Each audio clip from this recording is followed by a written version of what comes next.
안녕하세요. 구약 스터디입니다. 아브라함 언약에 약속된 자손 언약은 출애굽 해방과 시내산 언약식을 통해서 성취되었습니다. 이제 다음 단계로 땅과 관련된 언약의 성취를 향해서 가나안 정복의 여정으로 나아갑니다. 출애굽 사건으로 시작된 구원의 완성과 누림이라는 차원에서 볼 때 하나님 나라를 예표하는 가나안 땅의 정복은 필수입니다. 제4장 나라로서 하나님이 통치하시는 왕국의 수립은 가나안 땅에 정착해서 평안과 안식의 삶이 보장되어야 비로소 성취되기 때문입니다. 땅 언약의 성취 과정은 여호수아서에 자세히 기록되어 있습니다. 그러나 여호수아 시대의 가나안 땅은 완전하게 정복하지 못했습니다. 다윗 시대에 와서야 비로소 사방 모든 대적이 물러가고 가나안 땅에 온전한 안식이 찾아옵니다. 여호수아가 죽은 뒤에 하나님은 사사들을 통해서 이스라엘 백성들을 다스리셨습니다. 그런데 사사기 마지막은 왕의 필요성을 언급하면서 끝납니다. 그리고 룻기의 마지막에 다윗의 족보를 언급함으로써 시내산 율법에 게시된 하나님 마음에 합한 왕이 다윗임을 암시합니다. 그러나 하나님은 다윗의 즉위에 앞서서 사람의 마음에 합한 왕인 사울을 먼저 허락하십니다. 그러나 백성들이 요구하는 열방과 같은 왕권은 왕이신 야훼 하나님의 왕권을 정면으로 부정하는 것입니다. 따라서 하나님은 왕정 제도를 허락하시면서 야훼를 왕으로 섬기겠다는 시내산 언약과의 조화를 시키십니다. 선지자 사무엘을 통해서 왕을 임명하게 하심으로써 왕권을 견제하십니다. 그러니까 선지자는 야훼의 직접 통치를 보호하고 이스라엘의 왕정 제도를 야훼의 통치 안에 설정하는 역할을 하는 것입니다. 그리고 이스라엘의 왕은 시내산에서 주신 율법에 순종해야 하는 존재였습니다. 결론적으로 이스라엘의 왕은 언약적 의무를 지닌 야훼의 대리인이었습니다. 그런데 사울은 진정한 왕이신 야훼 하나님의 목소리에 순종하지 않음으로써 하나님께 버림을 받게 됩니다. 사울을 버리시기로 작정하신 하나님은 사무엘에게 이새의 아들 다윗에게 기름을 부어 이스라엘의 왕을 삼을 것을 명하십니다. 이때는 가족들만 모인 자리에서 기름 부음이 행해집니다. 그러나 블레셋과의 전투에서 사울이 죽자 다윗은 하나님의 인도로 유다 지파에 속한 헤브론으로 돌아갑니다.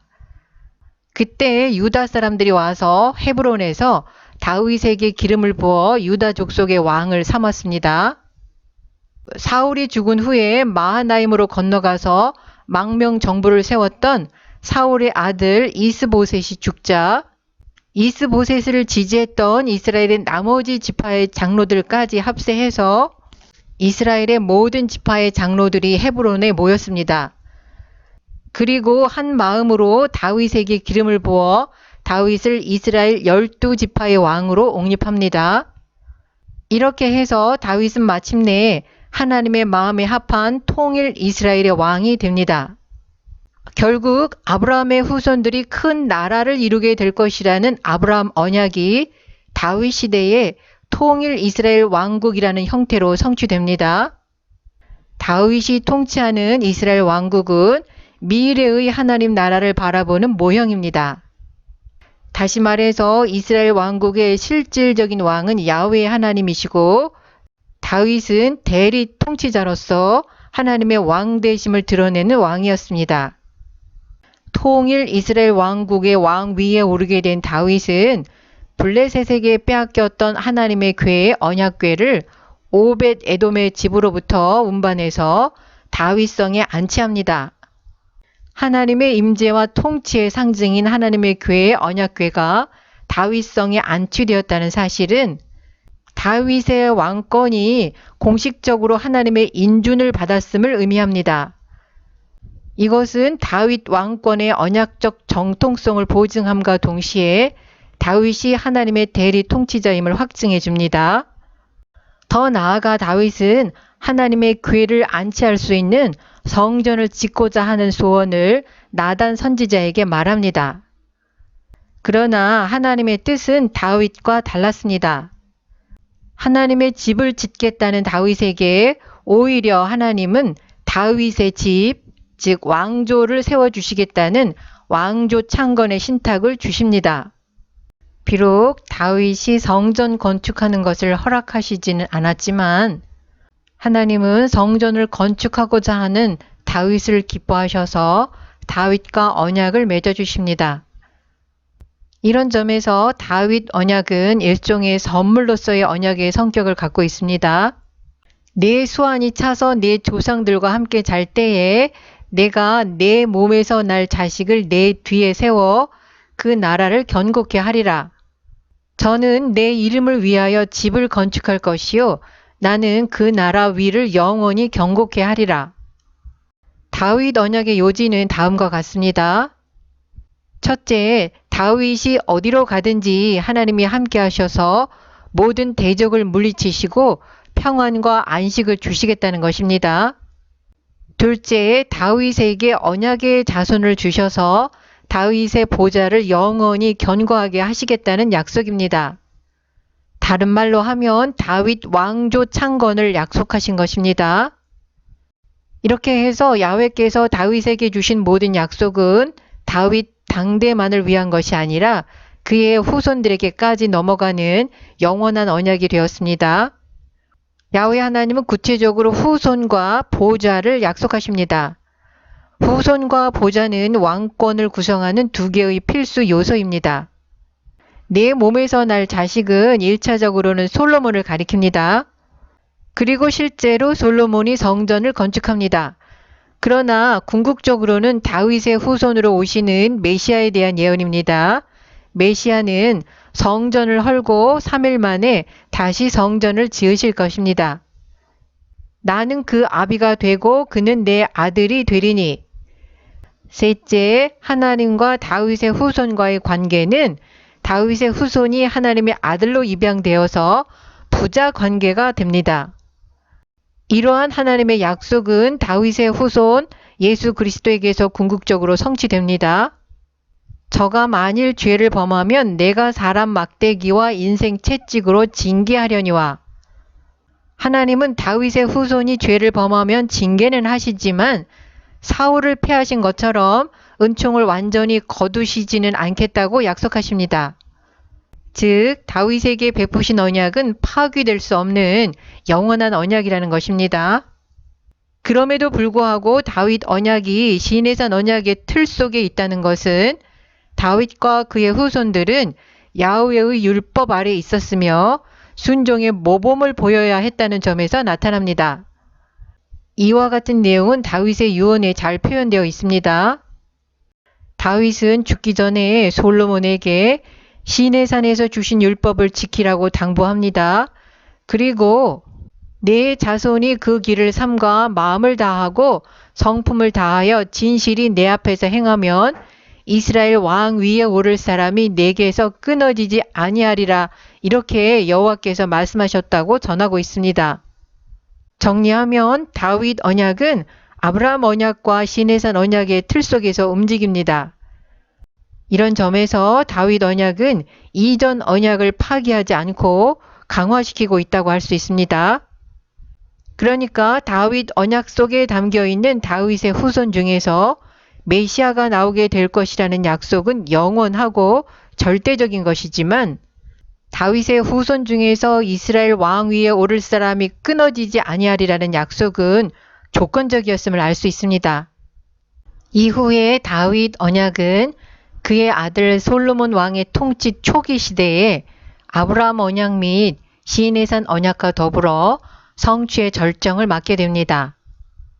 그러나 솔로몬 통치 속에서 실현된 다윗 언약은 최종적이며 궁극적인 성취가 아니며 다윗 언약은 그 자체 속에 미래의 성취를 대망하는 종말론적 요소를 담고 있음을 알 수 있습니다.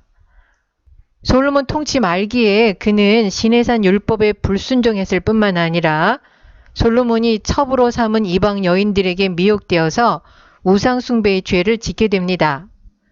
하나님께서 솔로몬에게 진노하셔서 내가 나의 언약과 내가 네게 명한 법도를 지키지 아니하였으니 내가 결단코 이 나라를 네게서 빼앗아 네 신복에게 주리라고 말씀하십니다. 그러나 다윗을 생각해서 한 지파를 솔로몬의 아들에게 남겨주겠다고 말씀하십니다. 사울의 아들 이스보셋을 지지했던 지파들이 솔로몬이 죽은 뒤에 다시 떨어져 나가서 북이스라엘을 세우고 여로보암을 왕으로 세웠습니다. 남유다는 솔로몬의 아들 르호보암이 왕위를 이었습니다. 열왕기상 12장 20절은 유다 지파 외에는 다윗의 집을 따른 자가 없다고 기록한 반면에 21절에서는 베냐민 지파가 솔로몬의 아들 르호보암을 따른 것으로 기록하고 있습니다. 그러나 북이스라엘의 왕이 된 여로보암은 야훼의 신앙을 자신의 왕권 유지를 위한 정치적인 목적에 사사로이 이용합니다. 여로보암은 북이스라엘 백성들이 야훼를 섬기는 절기에 남유다에 있는 예루살렘 성전으로 순례하는 것을 원하지 않았습니다. 그래서 베델과 단에 금송아지를 만들어 세우고 야훼 신앙을 우상으로 대체합니다. 성경은 이와 같은 행위를 여로보암의 길로 묘사하여 하나님을 대적하는 악행으로 정죄합니다. 9번이나 왕조가 바뀐 북왕국의 왕들이 한결같이 여로보암의 길로 행하여 하나님의 진노를 촉발시킴으로써 북이스라엘은 주전 722년에 아수르에 의해서 멸망당하고 맙니다.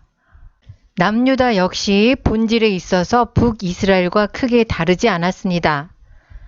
선지자들은 유다를 향하여 시내산에서 주신 법도와 율례를 어기고 불의를 행하고 우상숭배를 행하는 것에 대해서 하나님의 심판의 경고와 회개 촉구의 메시지를 계속해서 선포합니다. 그럼에도 불구하고 돌이키지 않아서 남유다마저 주전 586년에 바벨론에 의해서 멸망당하고 포로로 끌려가게 됩니다. 그러나 남유다는 북이스라엘과 달리 포로의 기간을 70년으로 제한하시고 70년이 마치는 날에 바벨론 포로로부터 다시 이스라엘 땅으로 귀환하게 하실 것을 약속합니다. 하나님의 약속대로 바벨론 포로로 끌려갔던 유다 백성들이 페르시아 시대에 가나안 땅으로 귀환해서 새 성전을 건축합니다. 그러나 다윗 왕조는 복원되지 않았습니다. 그렇지만 네 집과 네 나라가 내 앞에서 영원히 보존되고 네 위가 영원히 견고하리라는 다윗 언약은 폐기될 수 없는 언약입니다. 열왕기하 25장은 다윗의 후손이 앉을 보좌를 비워둔 채 다윗보다 더 위대한 아들이 오기를 기다리면서 막을 내립니다. 세속적인 역사의 관점에서 보면 주전 586년에 다윗 왕조는 사실상 실패했지만 구속사적으로 보면 비워진 다윗 보좌에 앉아서 다스릴 통치자는 다윗의 후손으로 오시게 될 메시아 왕이신 예수 그리스도이십니다. 다른 한편 다윗 언약은 어느 날 갑자기 주어진 것이 아니라 이미 야곱의 예언적 축복에서부터 유래된 것입니다. 야곱은 임종의 자리에서 아들들을 불러서 예언적인 유언을 남깁니다. 넷째 아들 유다에 대하여 다음과 같이 예언합니다. 홀이 유다를 떠나지 아니하며 치리자의 지팡이가 그 발 사이에서 떠나지 아니하시기를 실로가 오시기까지 미치리니 그에게 모든 백성이 복종하리로다. 이와 같은 야곱의 예언이 다윗 시대에서부터 남유다의 역사 속에서 성취의 효력을 발휘하고 있음을 발견합니다. 게다가 실로를 메시아 칭호로 이해할 때 야곱의 유언에서 메시아 도래에 대한 암시를 발견하게 됩니다. 이와 같은 배경 속에서 마태복음 1장 1절의 의미가 확실하게 들어옵니다. 아브라함과 다윗의 자손 예수 그리스도의 세계라. 마태복음 1장 1절은 예수 그리스도께서 구약 언약의 총체적인 성취자로 오셨음을 증언하는 것입니다.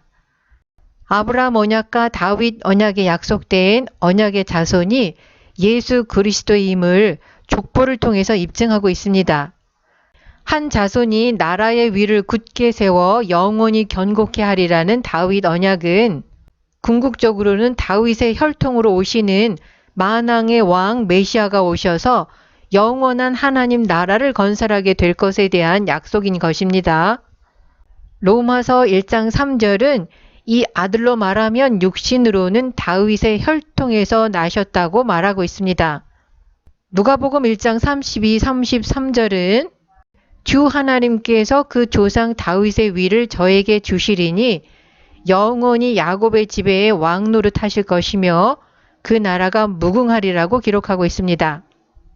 계시록 5장 5절은 다시 오실 예수님을 유대 지파의 사자 다윗의 뿌리로 소개하고 7인을 떼실 것이라고 말씀하고 있습니다. 이것은 다시 오시는 예수님께서 다윗 언약의 궁극적인 성취자로 오실 것을 말하고 있는 것입니다. 정리하면 언약을 성경의 중심에 두고 구속사적 관점에서 성경을 읽을 때 다윗 언약을 담고 있는 사무엘하 7장은 구약 성경에서 가장 중요한 자리를 차지하고 있음을 알 수 있습니다. 왜냐하면 다윗 언약은 앞에 있는 언약들과 밀접하게 연결되면서 구약에서 구원사의 완성을 위하여 마지막으로 약속하신 새 언약으로 나아가는 발판이 되기 때문입니다. 북이스라엘 왕국의 멸망에 이어서 남유다 왕국의 멸망은 유다 백성들에게 충격을 안겨주었습니다.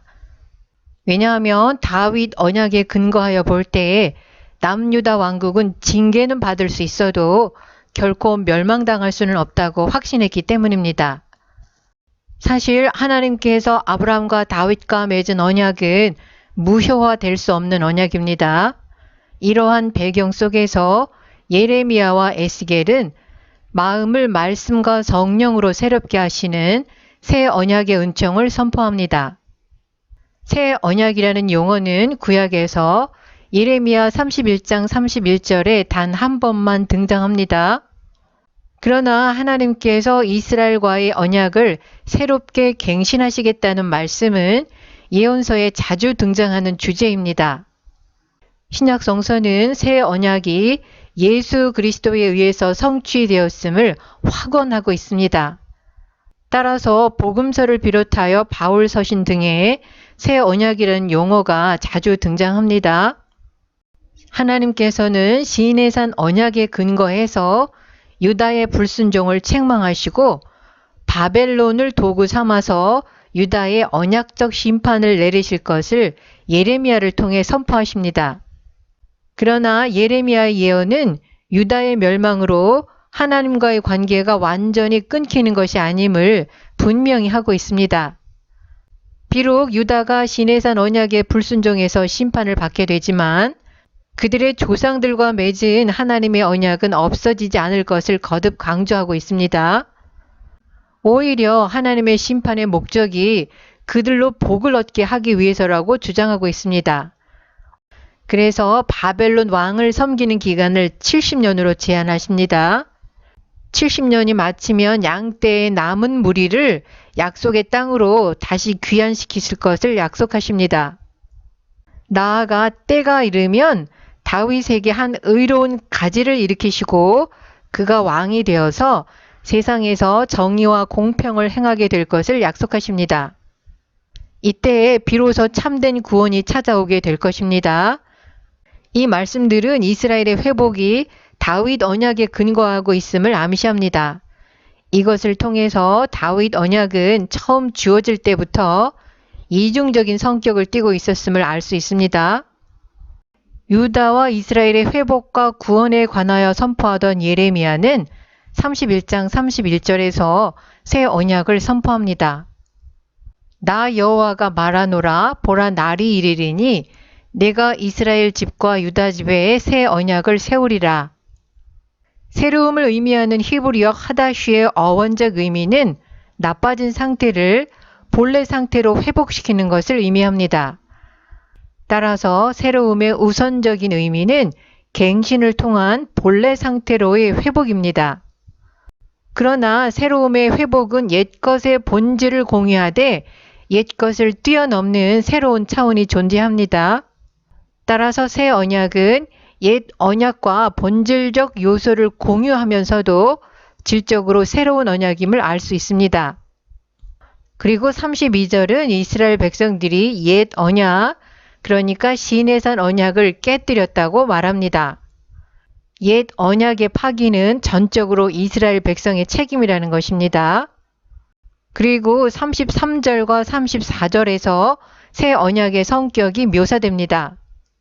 나 여호와가 말하노라. 그러나 그날 후에 내가 이스라엘 집에 세울 언약은 이러하니 곧 내가 나의 법을 그들 속에 두며 그 마음에 기록하여 나는 그들의 하나님이 되고 그들은 내 백성이 될 것이라.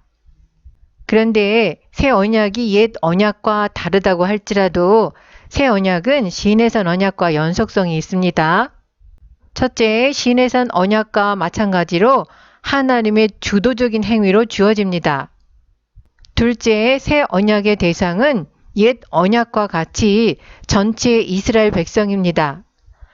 31절에서는 이스라엘 집과 유다의 집으로 구체적으로 언급하고 있습니다.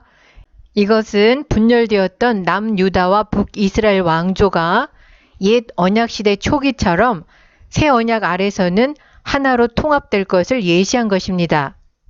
셋째, 새 언약 아래서도 시내산 언약처럼 나는 그들의 하나님이 되고 그들은 내 백성이 될 것이라는 점입니다. 이러한 언약적인 표현은 시내산 언약뿐만 아니라 예언서에서 언약을 언급할 때마다 항상 등장하는 표현입니다. 그리고 아브라함 언약이나 다윗 언약에서도 언급됩니다. 넷째, 두 언약 모두 율법이 중요한 위치를 차지하고 있다는 점입니다. 시내산 언약에서 율법은 언약의 필수 요소였습니다. 예레미야의 새 언약에서도 새 언약을 세우는 것은 새로운 차원에서 율법을 새롭게 하는 것과 동일시하고 있습니다. 그렇지만 그 율법은 새롭게 제정되는 새 율법이 아니라 옛 언약의 율법, 곧 시내산에서 주신 율법 그대로임이 분명합니다. 다른 한편 새 언약은 옛 언약과 다른 새로운 차원을 갖고 있습니다. 첫째, 새 언약은 그 성취가 지금이 아니라 미래에 있을 것으로 나타납니다. 31절에 등장하는 날이 이르리니라는 표현은 미래의 희망을 뜻하는 종말론적 표현입니다. 이것은 새 언약이 하나님께서 이스라엘을 위하여 계획하신 새로운 시대의 언약임을 예고합니다. 그래서 새 언약의 발효 시기는 하나님의 섭리에 의한 때가 이르러야 할 것입니다. 둘째, 율법에 관하여도 불연속이 존재합니다. 시내산에서는 하나님께서 법을 돌판에 새겨주셨지만 새 언약에서는 하나님께서 직접 인간의 마음속에 율법을 새겨주실 것입니다. 율법을 마음에 새겨주심으로써 율법을 지키려는 소원과 능력을 마음에 불어넣어 주신다는 의미가 됩니다. 내가 그들의 죄악을 사하고 다시는 그 죄를 기억지 아니하리라. 셋째, 새 언약에서는 죄악의 용서에도 옛 언약과 달리 일방적인 용서를 선언하십니다. 예레미야를 통해 선포된 새 언약이 옛 언약과 비교할 때 비약적인 언약의 갱신과 발전을 가져온 부분은 새 언약이 성취되는 시대가 죄 용서의 시대라는 사실입니다. 그것도 단번에 그리고 영원한 속죄가 이루어지는 시대라는 점입니다. 염소와 송아지의 피로 아니하고 오직 자기 피로 영원한 속죄를 이루사 단번에 성소에 들어가셨느니라. 옛 언약 아래서도 죄 용서가 가능했지만 예수 그리스도에 의해 성취될 실체를 예표하는 제도로서 일시적인 효력을 발생했을 뿐입니다. 그래서 해마다 반복해서 속죄의 제사를 드려야 했습니다. 그런데 새 언약 아래서는 실체 되신 예수 그리스도께서 우리 죄를 위하여 한 번에 영원한 제사를 드리셨기 때문에 모든 죄가 사하여진 것입니다. 그 결과 언약이 다시 맺어지게 되어 하나님은 그들의 하나님이 되고 그들은 하나님의 백성이 되는 역사가 일어납니다. 계시록 21장 1절로 4절에 완성된 하나님의 나라, 새 하늘과 새 땅에 새 예루살렘이 하늘에서 내려오고 하나님의 장막이 사람들과 함께 있고 하나님이 저희와 함께 거하시리니 저희는 하나님의 백성이 되고 하나님은 친히 저희와 함께 계신다는 표현이 등장합니다. 완성된 하나님의 나라에 시내산을 연상시키는 하나님의 장막이 등장하고 하나님이 그들과 함께 계신다는 말씀이 나오는 것은 시내산의 성막이 예표하던 임마누엘이 마침내 완성된 것을 의미합니다. 이것은 또한 언약의 궁극적 목적은 하나님 나라의 성취와 임마누엘의 성취임을 확증하고 있습니다.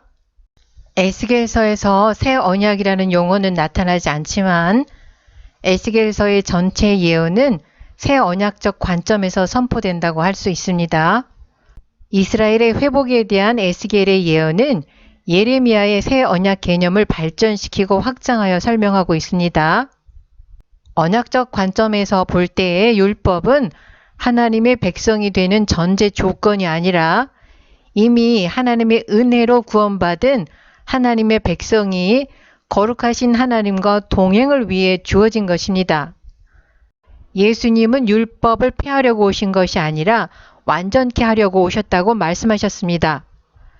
다시 말해서 새로운 율법을 제정하기 위해 오신 것이 아니라 기존의 율법을 완전케 하시기 위해 오셨다는 것입니다. 이것이 어떻게 가능할까요? 그에 대한 암시가 에스겔의 예언 속에 담겨 있습니다. 에스겔이 선포한 이스라엘의 회복의 근거는 이스라엘이 더럽힌 하나님의 거룩한 이름을 위해서입니다. 내가 이렇게 행함은 너희를 위함이 아니요 너희가 들어간 그 열국에서 더럽힌 나의 거룩한 이름을 위함이라. 야훼 하나님께서 자신의 거룩함을 나타내시는 첫 번째는 이방 땅으로부터 이스라엘을 인도하여 약속의 땅으로 귀환시키시는 것입니다. 그리고 그들을 모든 더러운 것에서와 모든 우상을 섬김에서 정결하게 하는 것입니다. 에스겔서에서 더러움은 제의적인 범죄일 뿐만 아니라 내적인 범죄입니다. 마음속의 더러움은 야훼의 말씀을 거역하는 원천입니다. 그렇기 때문에 새 백성, 새 사람이 되어야 하는 것입니다. 그래서 이스라엘을 제의적으로 정결하게 한 후에는 하나님께서 그들에게 새 영과 새 마음을 주실 것입니다. 또 새 영을 너희 속에 두고 새 마음을 너희에게 주되 너희 육신에서 굳은 마음을 제하고 부드러운 마음을 줄 것이며 구약에서 마음은 정서적 장소가 아니라 인간의 의지를 가리킵니다. 이전에 그들의 마음은 완고하고 냉담하고 반항적이었습니다. 이제 그들은 부드러워서 훈계에 민감한 새 마음을 받게 될 것입니다. 영은 인간의 내적인 생명 전체를 가리킵니다. 에스겔서에서 영은 영적 생활을 이끄는 중심 기관입니다. 이것이 윤리적인 방향을 결정합니다. 다시 말해서 영은 생각과 행동의 흐름에 방향성과 운동성을 주는 힘입니다.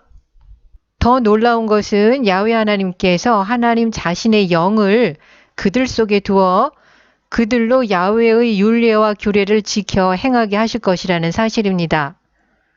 하나님의 영에 대한 암시들은 구약의 초기 말씀들에서도 찾아볼 수 있지만 오직 에스겔 때부터 하나님의 영을 인간의 내적 변화를 일으키는 힘으로 언급하고 있습니다. 율법을 온전하게 지킬 수 있는 가능성은 인간의 능력이 아니라 하나님이 주시는 하나님의 영의 능력에 있습니다. 그런 점에서 예레미야와 에스겔서가 약속하고 있는 율법의 내면화는 성령 강림에서 성취된다고 할 수 있습니다. 율법을 온전히 지키게 되는 것은 성령의 능력으로 가능하며 성령을 따라 행하는 삶의 결과입니다. 새 언약의 성취의 결과가 예레미야에서처럼 너희는 내 백성이 되고 나는 너희 하나님이 되리라는 언약적 표현 속에서 언약의 통일성과 연속성을 확인할 수 있습니다. 앞에서 인용했던 요한계시록 21장 3절에서 확인했듯이 이와 같은 표현은 언약의 궁극적 목적이 하나님 나라의 종말론적 성취와 임마누엘의 완성임을 말해주고 있습니다. 선지자들의 새 언약에 약속된 내용들이 이스라엘의 역사 속에서 일부는 실현되었습니다. 포로로 끌려갔던 유다 백성들이 페르시아의 고레스 왕의 칙령에 의해서 가나안 땅으로 귀환할 수 있게 되었습니다. 그리고 귀환한 자들을 중심으로 새로운 성전도 재건되었습니다. 그러나 다윗 왕조는 회복되지 않았고 귀환한 백성들의 삶 속에서 새 언약에 약속된 언약적 특징들이 전혀 발견되지 않았습니다. 그들은 여전히 시내산 언약을 어기며 북왕국과 남왕국의 멸망을 초래했던 불법과 불의를 행했음을 포로기 이후 선지자들이 증언하고 있습니다. 사실 새 언약의 내용들이 먼 미래의 어느 날 성취될 것은 예레미야 31장 31절에 이미 예언되어 있습니다. 보라, 날이 이르리니. 하나님이 작정하신 때가 차면 새 언약의 약속이 성취될 것입니다. 신약성서는 아브라함과 다윗의 후손으로 오신 참 다윗 왕이신 메시아 예수 그리스도가 새 언약의 중보자이심을 확언하고 있습니다. 그는 새 언약의 중보니 이는 첫 언약 때에 범한 죄를 속하시려고 주구사. 누가는 예수님께서 마지막 유월절 예식을 행하시면서 유월절을 성찬식구로 바꾸시는 가운데 새 언약을 말씀하신 것을 기록하고 있습니다. 이 잔은 내 피로 세우는 새 언약이니 곧 너희를 위하여 붓는 것이라. 구약의 유월절이 예표하고 있던 본래의 의미가 참된 유월절 양이신 예수 그리스도의 십자가 대속 사역을 통해서 완성될 것을 의미합니다. 예레미야와 에스겔이 예언했던 새 언약의 내용들, 하나님의 법이 마음에 기록되고 새 마음과 새 영을 주시고 하나님의 영을 주심으로 하나님의 법에 순종할 소원과 더불어 능력도 주신다는 약속들은 예수 그리스도의 대속적인 죽음과 부활 승천 그리고 성령 강림으로 비로소 성취되었음을 신약 성서가 증언하고 있습니다. 그러므로 이제 그리스도 예수 안에 있는 자에게는 결코 정죄함이 없나니 이는 그리스도 예수 안에 있는 생명의 성령의 법이 죄와 사망의 법에서 너를 해방하였음이라. 율법이 육신으로 말미암아 연약하여 할 수 없는 그것을 하나님은 하시나니 곧 죄를 인하여 자기 아들을 죄 있는 육신의 모양으로 보내어 육신의 죄를 정하사 육신을 쫓지 않고 그 영을 쫓아 행하는 우리에게 율법의 요구를 이루어지게 하려 하심이니라. 본문은 하나님이 원하시는 것은 율법의 요구를 이루는 삶이라는 것을 분명하게 표현하고 있습니다. 그러나 육신의 힘으로는 이룰 수 없기 때문에 예수 그리스도께서 육신을 의지하는 삶을 끝장내셨습니다. 그래서 우리로 하여금 육신을 따르지 않고 하나님의 영을 따라 행함으로 율법이 요구하는 정신과 수준을 이룰 수 있게 해주신 것입니다. 오늘 영상은 여기서 마치겠습니다. 시청해 주셔서 감사합니다.